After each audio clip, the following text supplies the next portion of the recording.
मेरे कोहाट के लोगों, मैं आपका इस शानदार जलसे का दिल से आपका शुक्रिया अदा करता हूं।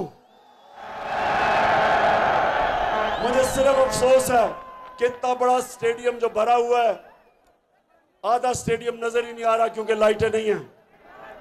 शहरियार अफरीदी का इंतजाम इतना कमजोर था कि लाइटें नहीं आ रही।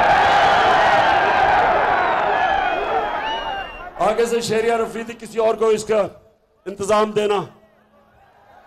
और ज़ियाउल्लाह बंगश आपको भी मुबारक देता हूं, शहरियार आपको भी, कि आपने आज इतना जबरदस्त जलसा किया लेकिन आधा अंधेरे में है।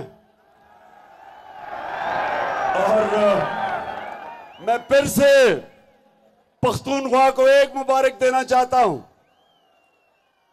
कि लोटे तो सारी जगह से हुए,